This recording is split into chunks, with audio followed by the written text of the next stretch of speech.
আসসালামু আলাইকুম ভিউয়ার্স, কেমন আছেন সকলে? আশা করি সকলে অনেক ভালো আছেন। আমিও আপনাদের দোয়ায় আলহামদুলিল্লাহ অনেক ভালো আছি।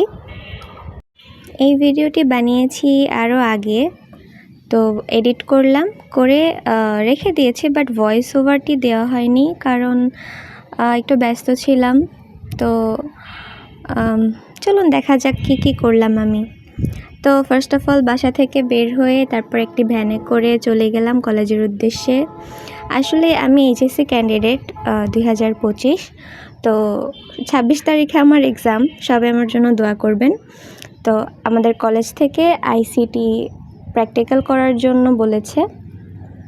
প্র্যাকটিক্যাল কী করতে হবে সেটি নিয়েও আমাদের নোটিশ টানিয়ে দিয়েছে। তো আমি কলেজেই যাচ্ছি প্র্যাকটিক্যাল খাতা আনার জন্য। যদিও বাইরে থেকে প্র্যাকটিক্যাল খাতা কিনতে গেলে তেমন একটা টাকা লাগতো না, আমি সরকারি কলেজেই পড়ি, তো সেখান থেকে জানি না ফ্রি দেওয়ার কথা কি না, বাট আমার টাকা লেগেছে। শুধু আমার না, আমাদের কলেজের সবাই টাকা দিয়ে আইসিটি খাতা প্লাস একটি নোট কিনেছে। দীর্ঘদিন যাবৎ কলেজে যাওয়া হয়নি, যার কারণে অনেক ইনফরমেশনই জানা হয়নি।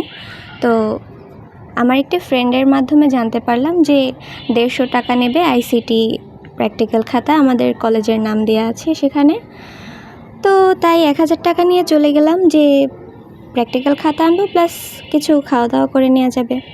তো কলেজে গেলাম, গিয়ে আমাদের আইসিটি প্র্যাকটিক্যাল খাতা কিনে নিলাম লাইব্রেরি থেকে, এবং সাথে ভূগোল খাতাটিও নিয়েছি। যেহেতু আমি হিউম্যানিটিস নিয়ে পড়ছি, তো আমার আইসিটি এটা তো সবারই একটি জেনারেল সাবজেক্ট, সব গ্রুপের জন্য। আর ভূগোল হলো আমার গ্রুপ সাবজেক্টের একটি। তো ভূগোল যেহেতু প্র্যাকটিক্যাল আছে, তাই আমি আগে থেকেই একটি প্র্যাকটিক্যাল খাতা কিনে নিয়েছি, যে কবে আবার কলেজে যাব ঠিক নেই। আইসিটি প্র্যাকটিক্যালের নোটিশটা যদিও দিয়ে দিয়েছে, কিন্তু ভূগোলটির নোটিশটি এখনও দেয়নি। তো কলেজে গিয়ে জানতে পারি যে নোটিশ পরে দিয়ে দিবে। বাসায় গিয়ে ফ্রেশ হয়ে খাওয়া দাওয়া করে আমি সন্ধ্যার দিকে আইসিটি প্র্যাকটিক্যালটি লিখতে বসে পড়ি। আপনারা দেখতেই পাচ্ছেন যে আমি ইন্ডেক্সটি প্রথমে শুরু করেছি। আমাদেরকে 4টি টপিকের উপরে, অর্থাৎ একটি অধ্যায় থেকে 2টি এবং পরের অধ্যায় থেকে 2টি, টোটাল 4টি প্র্যাকটিক্যাল করতে দিয়েছে। শুরুর 2টি প্র্যাকটিক্যাল ছিল HTML ডকুমেন্টের টেবিলের মধ্যে হেডিং তৈরি করা, এবং দ্বিতীয়টি ছিল HTML ডকুমেন্টে ব্যাকগ্রাউন্ড ইমেজ যোগ করা। প্রথম 2টি আমি 16 তারিখে করেছিলাম, তাই আমি ডেটের ওখানে 16ই দিয়েছি, কারণ এই 2টি আমি সেদিনই করব, আমার এরকম একটি ইচ্ছে ছিল। তো 3 নম্বরটা 17 তারিখে, দেন 4 নম্বরটা 18 তারিখে। 3 নম্বরে যেটি ছিল সেটি হচ্ছে একটি বছর লিপিয়ার কিনা তা নির্ণয়ের জন্য সি ভাষায় একটি প্রোগ্রাম রচনা করা, এবং প্রোগ্রামের রচনার পূর্বে প্রোগ্রামের একটি অ্যালগোরিদম লেখা ও ফ্লোচার্ট অঙ্কন করা। আপনাদের যাদের কলেজ থেকে প্র্যাকটিক্যাল করতে দিয়েছে, তার মধ্যে যদি এগুলি থাকে তাহলে অবশ্যই আপনারা এটি দেখে লিখতে পারেন। আমি ক্যামেরাটি ঘুরিয়ে দেখিয়ে দিচ্ছি। 4 নম্বরে কী দিয়েছে সেটিও আপনারা দেখে নিন ভালো করে। আমার হাতের লেখা আবার অত ভালো না, কিছু মনে করবেন না, বোঝা গেলেই হলো। তো দেখে নিন। শুরু করলাম আমি আমার লেখা, পেজ নাম্বার দিয়ে দিলাম, এক্সপেরিমেন্ট নাম্বার দিয়ে দিলাম। লেখা শুরু হতে না হতেই আমার প্রচণ্ড গরম লাগা শুরু হয়ে গিয়েছিল, তাই আমি গোসল করে এই সুইপাইনানের লোশনটি ব্যবহার করেছি। তারপর ফেসে দিয়েছি মিল্ক সুদিং জেল, আর মিল্ক সুদিং জেলটি একটু দিয়ে শুকোনোর পরে মুখ ধুয়ে তারপর সুইপাইনানের এই থানা কাটিয়ে দিয়েছি। এই প্রোডাক্টগুলি আমি একটি ফেসবুক পেজ থেকে অর্ডার করি, আর অর্ডার করার পরে আমি ব্যবহার করে মোটামুটি রেজাল্ট পেয়েছি, যদিও এটি তারা বলেছে যে অরিজিনাল প্রোডাক্ট। যাই হোক, ফেসে লাগানোর পরপরই আমি আমার আইসিটি প্র্যাকটিক্যাল করা শুরু করে দিয়েছি, যে প্র্যাকটিক্যাল করব প্লাস এদিকে আমার ফেসে এই জিনিসটি শুকিয়ে যাবে। সামনেই intermediate exam, so I am so nervous. আর অনেকে আছে যে কলেজ থেকে আইসিটি নোটিশ দিয়েছে, বাট তাদের কাছে কোনো সলিউশন নেই, বা তারা আনসার কালেক্ট করতে পারেনি। তো ভাবলাম যে আমি অবশ্যই আপনাদের সাথে ভিডিওটি শেয়ার করলে যারা আইসিটি সলিউশন পায়নি তারা অবশ্যই ভিডিওটি দেখে হেল্পফুল হবে। আর আইসিটি প্র্যাকটিক্যাল করতে করতে খুবই বোরিং লাগছিল, তারপরেও ভাবলাম যে আপনাদের সাথে ভিডিওটি আমি শেয়ার করব, কেননা আমি ইউটিউব চ্যানেল খুলেছি ফার্স্ট টাইম। আমার একটি ব্লগিং চ্যানেল আছে, বাট আমার ভিডিও আপলোড করা হচ্ছে না শুধুমাত্র এই অলসতার কারণে। আর এখন যেহেতু সামনে ইন্টার এক্সাম, সো এদিকে ওদিকে তেমন একটা ঘুরতে যাওয়া হচ্ছে না বা ভিডিও করা হচ্ছে না। তাই ভাবলাম যে আমার লাইফস্টাইল টুকটাক আপনাদের সাথে শেয়ার করা যাক। আরেকটি মজাদার ব্যাপার হলো, আমি এর আগে কখনো ভ্লগ আপলোড করিনি বা ভয়েস ওভার দেওয়া হয়নি। আমি যখন ব্লগারদেরকে দেখতাম যে তারা ভয়েস ওভার দিচ্ছে, অনেক কথা বলছে, অনেক কিছু আপনাদের সাথে শেয়ার করছে, তখন আমি ভাবতাম যে তারা এভাবে কথা বলে, এত কথা তারা কোথা থেকে পায়। এখন আমি বুঝতে পারছি যে আসলে তারা ব্লগিং করতো, প্লাস তারা তাদের সকল কিছু মনের কথা আপনাদের সাথে এইভাবে শেয়ার করতো। আমি এখন ছাদে এসে ভয়েস ওভার দিচ্ছি, আর বিশ্বাস করুন আমাদের ছাদে প্রচণ্ড পরিমাণে বাতাস থাকে সবসময়, আসলেই মনটি ভালো হয়ে যায়। আমি যে ভয়েস ওভার দিচ্ছি এখনও আপনারা হয়তো শুনতে পাচ্ছেন বাতাসের যে একটি আওয়াজ থাকে সেটি। যাই হোক, তো প্র্যাকটিক্যাল করতে করতে আমার অনেক বোরিং লাগছিল। পরে ভাবলাম যে একটু গান শোনা যাক। তারপর তো আমার ফোন দিয়ে আমি ভিডিও করছিলাম, আর আমার হাজব্যান্ডের ফোন দিয়ে আমি গান শুনছিলাম। তো ফোনটি আবার নিয়ে গেল, কারণ তার রিলস দেখতে হবে। সে আবার প্রচণ্ড পরিমাণে রিলস দেখে, নিউজ দেখে, আবার তার ক্রিকেট অনেক পছন্দ। আমার আবার ক্রিকেট, ফুটবল এতটাও আমি ইন্টারেস্টেড নই। বাট যখন ফিফা ওয়ার্ল্ড কাপ হয় তখন আমি শুধু ফুটবল খেলাটা দেখি, তাও মেসির জন্য, কারণ আমার ফেভারিট প্লেয়ার। বাট এখন নাকি মেসি রিটায়ার করেছে, তো নেক্সট ফিফা ওয়ার্ল্ড কাপে তাকে দেখতে পাবো কি না তার কোনো নিশ্চয়তা দেখছি না। আইসিটি প্র্যাকটিক্যাল তো আমার 3 দিনেই লেখা হয়ে গেছে, কিন্তু লেখার সময় আমি ভাবছিলাম যে জমা দিব কবে। এখন আমাদের কলেজে নোটিশে টানানো ছিল যে 15 তারিখ থেকে, মানে 15 জুন থেকে 24 জুন পর্যন্ত আইসিটি খাতা জমা নেওয়া হবে। 16, 17, 18 3 দিন সময় লেগেছিল আমার আইসিটি প্র্যাকটিক্যাল করতে। 19 তারিখে আমাদের কলেজে আবার বিদায় ও দোয়া অনুষ্ঠান ছিল, যেহেতু আমরা এইচএসসি ক্যান্ডিডেট। আর এরপরে কলেজে অনেকে থাকবে, অনেকে থাকবে না। অনেকে অনার্স পড়ার জন্য বা ডিগ্রি করার জন্য থাকবে, আবার অনেকে চলে যাবে কোথাও হয়তো। যাই হোক, আমরা ফ্রেন্ড যারা ছিলাম তারাও যে যার যার মতো হয়ে যাব, সবাই সবার লাইফ নিয়ে ব্যস্ত হয়ে পড়বে।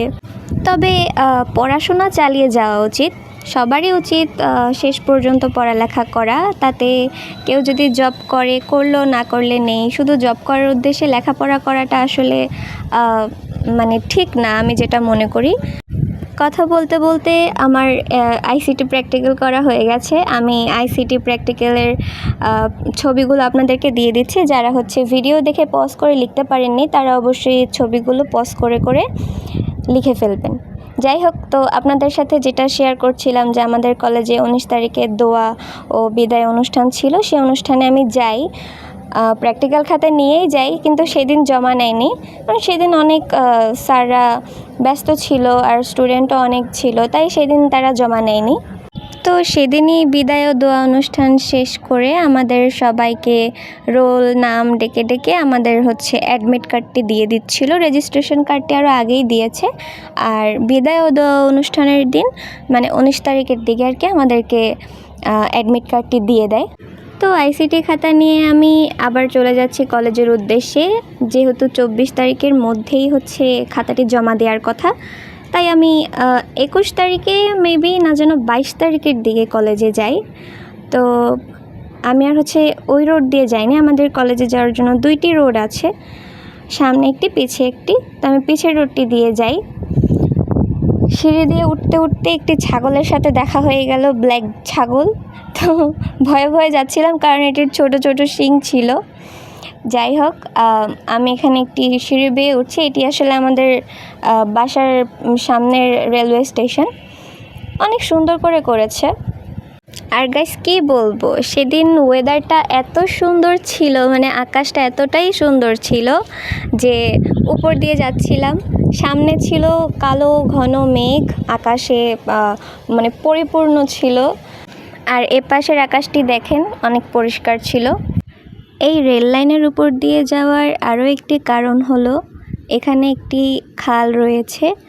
এই খালটি পার হওয়ার জন্য এই লাইনটি আছে একদম কাছাকাছি, যেটি দিয়ে আমি খালটি পার হতে পারবো, কেননা ছোটোখাটো কোনো ব্রিজ নেই যে খালটি পার হয়ে যাব। হাঁটতে হাঁটতে পরিবেশটি আমাকে এত মুগ্ধ করছিল যা বলে বোঝাতে পারবো না। আবার এ পাশে দেখেন খালটি কচুরিপানা দিয়ে পুরো ভরে গেছে, আর এ পাশেও কচুরিপানা কিছু আছে। আবার মানে কেমন যে একটা ওয়েদার, মানে শান্ত পরিবেশ, বাতাস বইছে ঠান্ডা ঠান্ডা।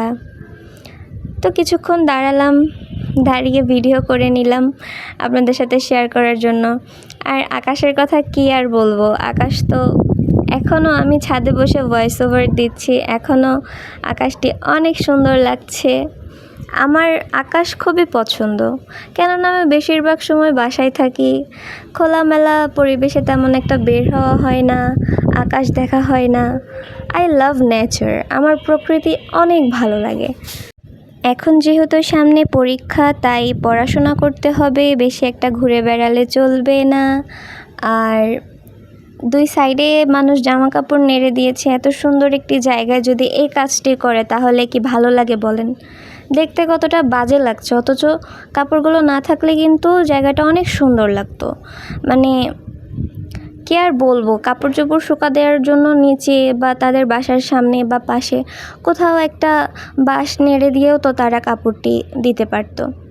মানে পরিবেশ পরিষ্কার রাখার, মানে যতই চেষ্টা করা হোক না কেন, অনেকে আছে যে পরিবেশ পরিষ্কার রাখতে চায়, আবার কিছু কিছু মানুষরা আছে ইচ্ছাকৃতভাবে সেটিকে নষ্ট করে দেয়। আমার খুবই খারাপ লাগে। মানে এত সুন্দর সুন্দর প্রকল্প আমাদের বাংলাদেশে আছে, বাট কিছু কিছু মানুষ এটাকে আসলে ইচ্ছে মতো ব্যবহার করে। তারা এটাকে পরিষ্কার রাখে না, নিট অ্যান্ড ক্লিন রাখে না। আমরা বিদেশ দেখতে পারি যে আমরা বিদেশে যারা থাকে বা বিদেশের যে সিটিজেনগুলো আছে, তারা কিন্তু তাদের পরিবেশটা সবসময় পরিষ্কার রাখার চেষ্টা করে। সো আমাদেরও উচিত আমরা পরিবেশকে পরিষ্কার রাখবো, সুন্দর রাখার চেষ্টা করব। এমন কিছু করব না যাতে একটি সুন্দর জায়গা অসুন্দর হয়ে যায়। আর আমার খুব খারাপ লাগছিল দেখে যে এগুলো এখানে না দিলেও পারতো, যাই হোক দিয়েছে, আর কি করার আছে। তো আমি নেমে চলে যাচ্ছি হাঁটতে হাঁটতে। ওখানে আবার সামনে একটি রোড আছে, ওই রোড থেকে আবার আমাদের কলেজে, মানে ওই রোডটা ধরে সোজা গেলেই আমাদের কলেজ। তো অনেক দূরই তো হাঁটলাম, এখন একটি ভ্যানে করে কলেজে যাব। সামনে ছিল রোডটি, আমার আবার এত ভালো লাগছিল আর এত বাতাস যে মানে মন চাচ্ছিল মুক্ত পাখির মতো আমি আকাশে উড়ে যাই, এত সুন্দর ছিল ওয়েদার। তো সামনে আমি একটি ভ্যানে করে কলেজে যাই। কলেজে গিয়ে আইসিটি স্যারের সাথে আমার দেখা হয়। পরে তাকে জমা দিতে চাইলে সে বলে যে অনেকে এখনও আইসিটি প্র্যাকটিক্যাল খাতা নেয়নি কিংবা করা শুরু করেনি, আরও কিছুদিন যাক, তারপরে হচ্ছে সে সবার খাতা একসাথে জমা নেবে প্লাস একসাথে এক্সাম নেবে। পরে আমি বাসায় চলে আসলাম। আজকের মতো ব্লগ এখানেই শেষ।